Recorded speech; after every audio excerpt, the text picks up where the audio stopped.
So behind me is Pavarotti. He's the LeBron of opera, and he's my idol. I remember one time I watched an interview where he said the feeling he gets before he walks on stage is the worst feeling in the world. He wouldn't wish that upon his worst enemy. And I can relate with that a lot, especially my earlier years. So I remember, like, as Ms. Oliver said, my freshman year, I was so scared to be myself. I would apologize after anything I do. And the first time I joined this class, I was so scared of giving a speech because I'd never done something like that before.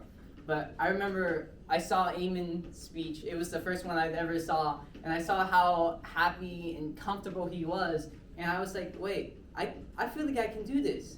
And I saw just how supportive everyone was and how, like, I can mess up and that's okay because you guys are here and y'all are understanding.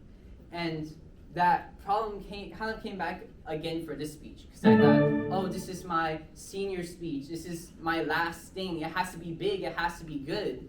But I let all of the expectations build up on me, and that kind of like drove me away from the speech. And then 2 days ago, I saw Ray and Jordan give their speech, and they just came up here and they spoke from the heart.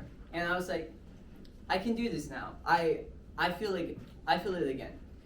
And I think it's so wonderful that this magical atmosphere, I feel so welcomed with you guys that when I'm up here, like as Jordan said, I feel like I'm where my feet are. I feel like I can see the world so clearly and that I don't need to be scared. And I know as I was thinking about my competition speech, I really had to think about my life and what I cared about most. And that's how I discovered opera. Because at first, music was something, it was fun. It was something to sing, to make nice noises. And it still is all of those things.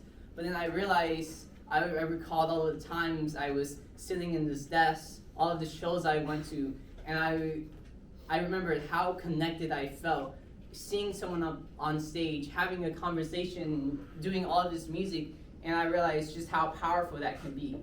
And that's when I realized the human connection is really what opera is.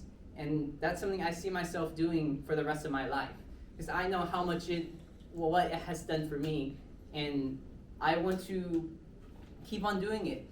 And I saw some like scary stories. Like a few days ago, I heard of someone, they were a Wagner hero, but they had a bad performance. And it was so bad that like the audience was booing, throwing things, and they got replaced in the middle of the show. And it made me so scared. I was like, wait, what if my mistakes define me? What if one bad day, one bad performance or song ends my career? And I thought, wait, I don't want that to happen to me. And no matter how badly I screw up, I will still walk up on stage 1,000 times over because I know what it means to me. I know that my purpose is to pass it forward, this feeling of connectedness. And if I ever get scared, if I ever feel like no one's on my side, or I let the anxiety get to me, all I have to do is think back on all of the love and support that y'all have given me, and I'll remember that everything's gonna be all right.